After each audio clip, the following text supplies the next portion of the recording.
Salut, bienvenue dans cette nouvelle vidéo où je dessine vos idées. Aujourd'hui, on est sur l'avant-dernier épisode de cette série, parce que pour rappel, j'ai commencé en janvier à faire ça régulièrement, et là, on arrive à la fin d'année, donc le prochain épisode sera le dernier. C'est donc la dernière occasion pour toi de commenter une de tes idées, et que je la dessine potentiellement dans le prochain épisode.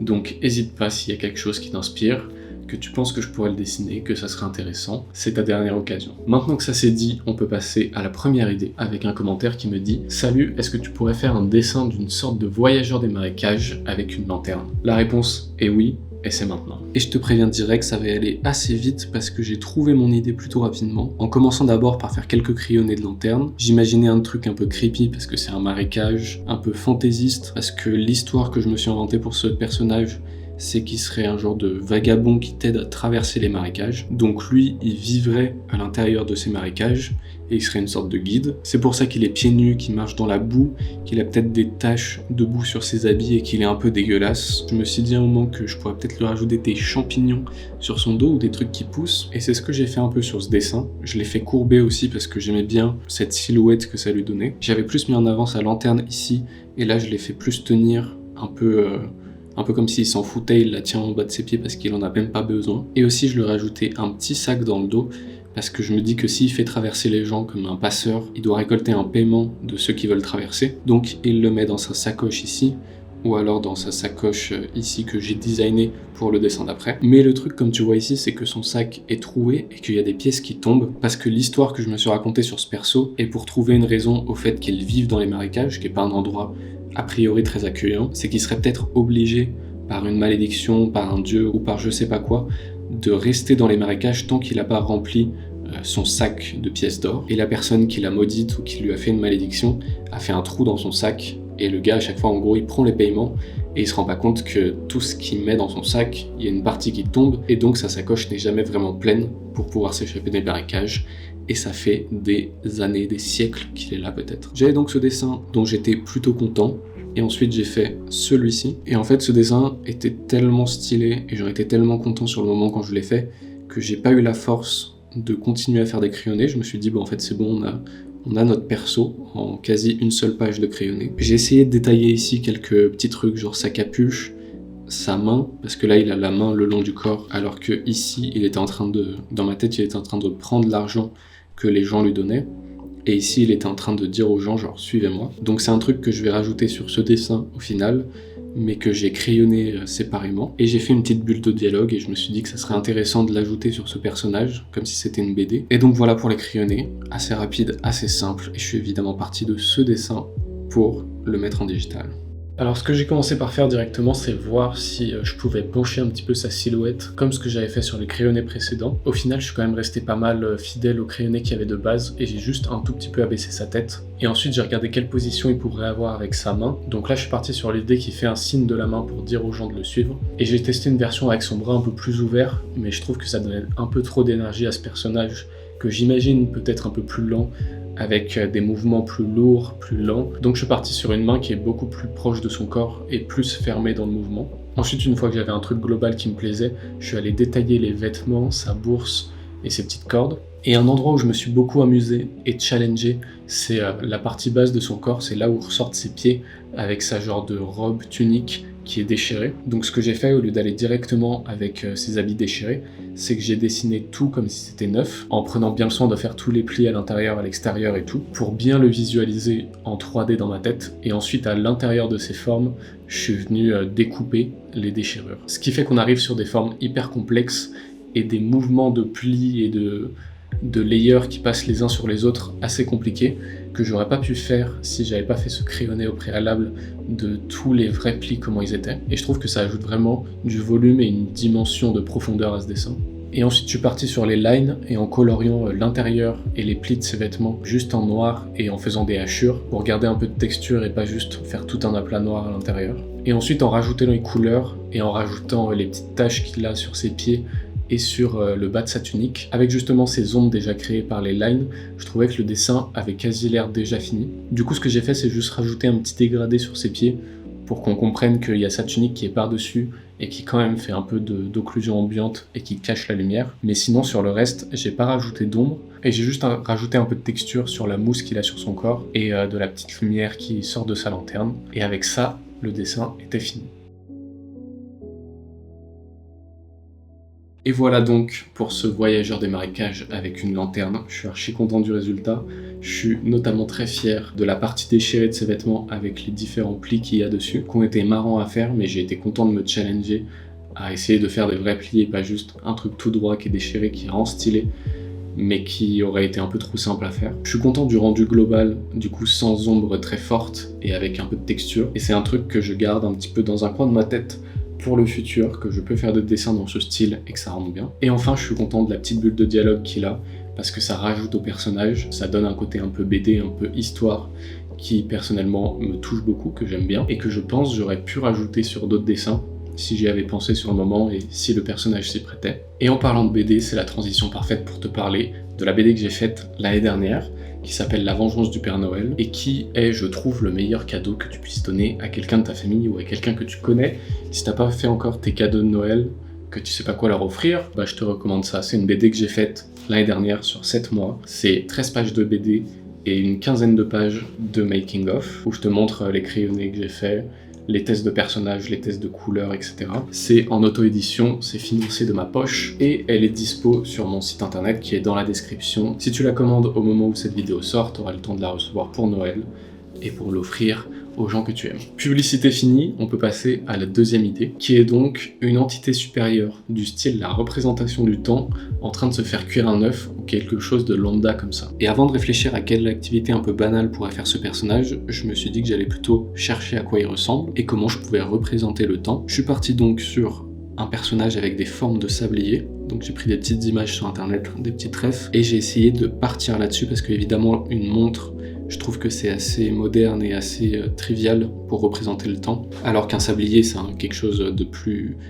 sacré. Au début, j'avais pas vraiment beaucoup d'inspiration, j'ai testé quelques trucs inspirés par ce sablier, et ce qui m'a motivé à continuer, c'est un peu ces deux petits crayonnés, donc avec un grand chapeau et des grands fils qui en descendent pour représenter la partie supérieure et les trucs qui supportent le sablier, et à l'intérieur, un personnage avec une robe et potentiellement des épaulettes pour vraiment faire la forme du sablier. Et puis très naturellement, en faisant les crayonnés, en essayant de trouver comment représenter ces formes avec un personnage en dessous, et notamment avec les épaulettes, j'en suis venu à ce genre de personnage un peu 18e siècle, 19e, je sais pas exactement, mais à l'époque victorienne, en Angleterre en tout cas, donc avec des grands cheveux que j'imagine est une perruque, avec une grande robe, des trucs un peu over the top, qui rentrent évidemment dans la forme d'un sablier. Et puisque c'est époque un peu victorienne dans ce style, je me suis dit qu'elle pourrait boire du thé, et que ça serait un petit peu l'activité banale qu'elle est en train de faire. Et puis pourquoi pas, je me suis dit, étant donné que c'est la représentation du temps, elle a juste vécu toutes les périodes de l'humanité, elle a kiffé ce style victorien, et elle apparaît encore sous cette forme aujourd'hui,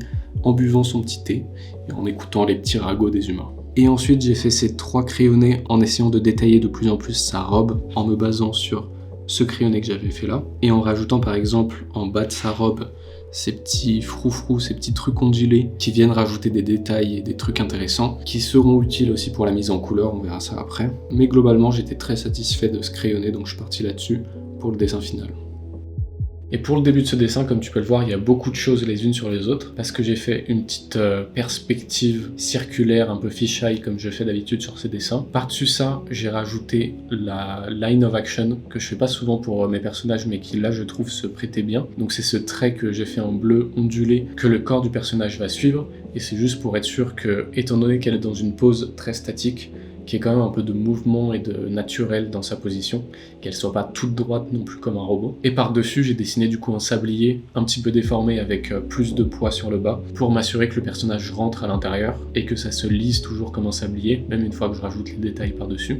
Et j'ai testé encore quelques différentes variations pour le haut de son corps, et j'hésitais encore entre un col très grand ou des épaulettes, et finalement je suis arrivé sur ce genre de col ondulé aux proportions exagérées mais qui rentre dans la forme du sablier.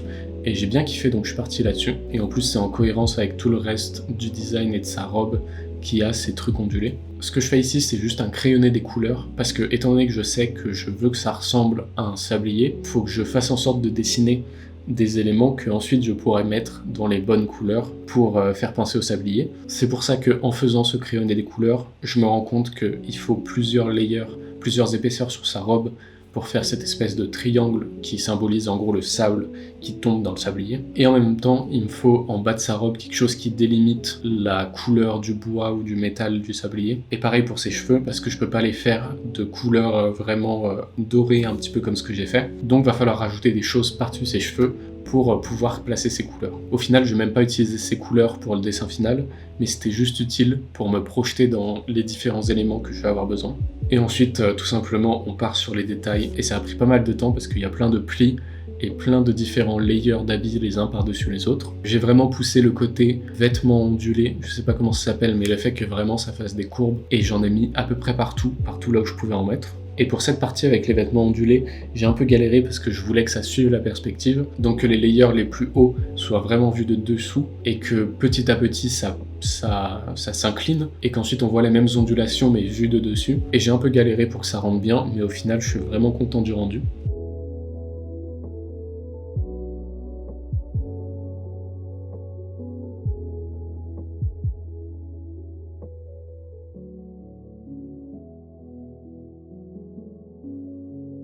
Et ensuite on passe au line, et comme le dessin précédent, j'ai fait des hachures sur les parties les plus sombres, toujours pour donner de la texture, que ça soit pas un truc trop plat, mais j'ai quand même rajouté des hachures, oui c'est des hachures quand même, sur les plis de ses vêtements, notamment sur le bas de son corps. Je sais pas trop d'où ça m'est venu, mais j'avais fait ça sur le crayonné pour expliciter un petit peu mieux les différents plis, et au final je l'ai gardé et je l'ai fait avec les lines. Et je trouve que ça rend bien, ça m'évite de devoir faire des ombres plus détaillées par la suite, même si comme tu peux voir sur les ombres, je suis quand même repassé dessus pour mettre des ombres. En fait, c'est comme si ça rajoutait un deuxième layer d'ombre pour donner encore plus de profondeur. Et pour la palette des couleurs, je suis vraiment resté dans un truc monochromatique à la base, vraiment dans l'idée du sablier. Donc l'illustration finale devait ressembler à ça.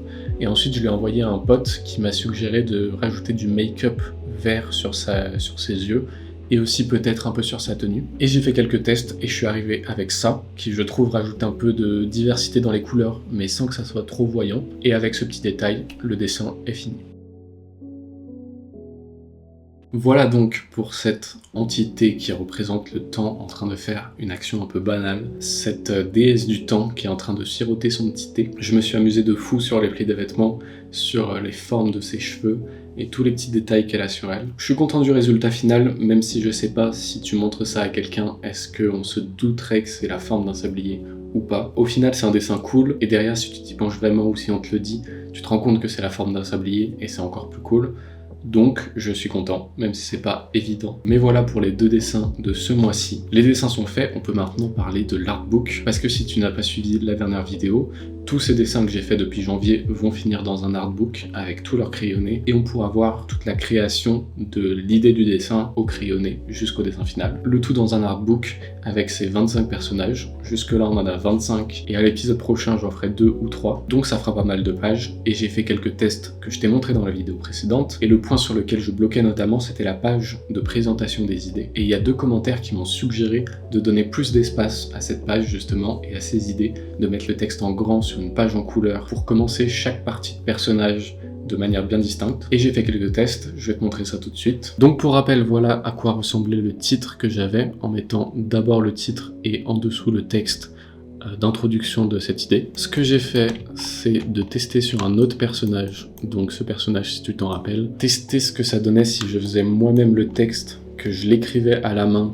sur ordinateur avec l'outil Lasso, dans une disposition un peu différente pour donner du dynamisme et tout. Une décision que j'ai prise, et tu peux me donner ton avis, c'est que je m'autorise à reformuler les idées qu'ont donné les gens, parce que là l'idée de base c'était un personnage qui éclot d'une fleur magnifique mais empoisonnée, et en fait ça fait beaucoup de mots, et rajouter des mots qui sont pas forcément utiles comme magnifique et mais, je me dis que ça peut être utile de les dégager et qu'on garde quand même l'idée qu'il y a à l'origine. Il y aura des idées qui sont bien plus complexes et qui des fois sont pas écrites de la manière la plus optimale pour la mettre dans un artbook. Enfin, c'est un commentaire YouTube à la base, donc t'es pas censé l'écrire de manière optimale. Et en plus, parfois, il y a des choses que je vais pas garder dans mon dessin final, et donc c'est un peu inutile de mettre en première page une idée que je vais pas utiliser par la suite. Par exemple, là sur ce personnage, si tu t'en souviens, l'idée de base mentionnait le fait qu'il y avait des insectes qui sortaient de cette plante pour l'aider à se battre, chose que j'ai pas faite au final et que du coup je vais pas mettre sur ce texte. L'idée c'est donc de réarranger les mots, reformuler de manière qui me convient pour en faire un bon titre, et ensuite il y aura probablement une page crédit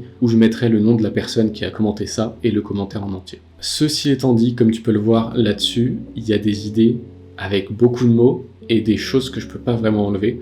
J'ai fait de mon mieux pour optimiser celui-là par exemple, mais je peux pas enlever le fait qu'elle ait une épée avec une aura démoniaque, un fourreau, qu'elle ait des traits de pan. Je peux pas faire plus contracté sur lui-même. Donc il y a des moments où ça va être un peu long et il faut que j'arrive à le mettre de manière lisible. Là, ce que j'espère, c'est qu'on lit de manière correcte les mots dans le bon ordre. J'ai aussi rajouté un petit plus parce que en fait c'était deux idées qui étaient différentes. Je sais pas si je pourrais le mettre en page pour vraiment qu'on se rende compte que c'est deux idées différentes que j'ai fusionnées entre elles. Donc toujours avec ce style de lettre que j'aimais bien, et j'ai quand même testé de faire un truc un peu plus écrit à la main. Faut imaginer que ça soit fait proprement et tout, mais ça c'est aussi une possibilité. Au passage, tu peux voir les dessins avec les couleurs qui vont aller avec, et je trouve que ça rend bien à chaque fois, donc c'est un truc que je vais continuer pour les prochains persos. Et ensuite j'avais donc ce gros texte que j'avais écrit un petit peu à l'arrache en digital, et je me suis dit que peut-être ça serait bien de rajouter des textures, mais moi les textures en digital c'est pas mon fort, c'est pas un truc que j'aime vraiment faire.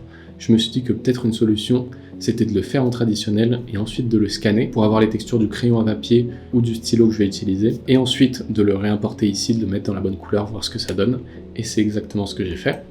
Donc voici le premier test que j'ai fait. Donc j'ai réécrit juste un mot parce que flemme de réécrire l'entièreté du truc. En haut c'est au crayon à papier, en bas c'est au stylo bic, et j'ai ajusté un peu les niveaux pour que ça se ressemble un petit peu. Je trouve qu'il n'y a pas vraiment de préférence en termes de texture, que c'est globalement à peu près la même chose. Et personnellement je me suis juste plus amusé avec un crayon à papier, un critérium classique, plutôt qu'un stylo bic.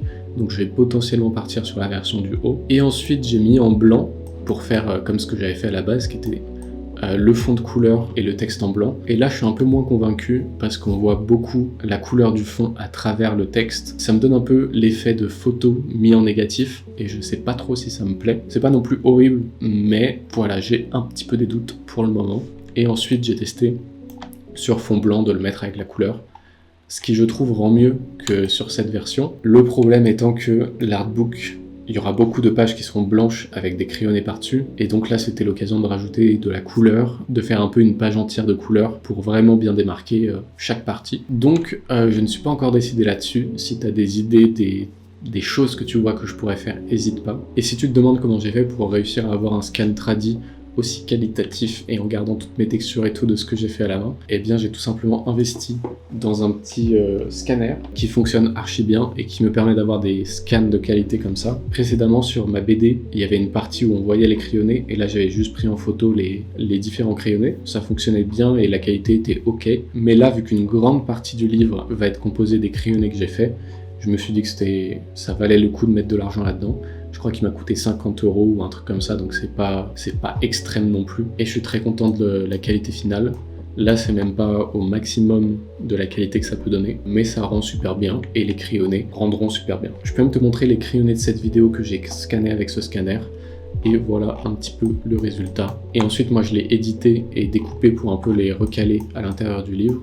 Donc j'imagine quelque chose de ce niveau-là, où on voit pas forcément la texture du papier sur le côté, comme ça je peux me mettre et organiser tous les dessins comme je veux. Mais là, niveau qualité, on garde vraiment les traits, on garde l'énergie, la texture et tout. Je trouve ça assez incroyable. Voilà un peu pour tout ce que j'ai fait jusqu'à présent pour l'artbook. Je t'ai balancé un peu en vrac les updates que j'avais fait précédemment. Mais franchement, merci aux personnes qui m'ont suggéré des modifications parce que ça a été grave utile. Mais voilà, si t'as des idées, des avis, n'hésite pas.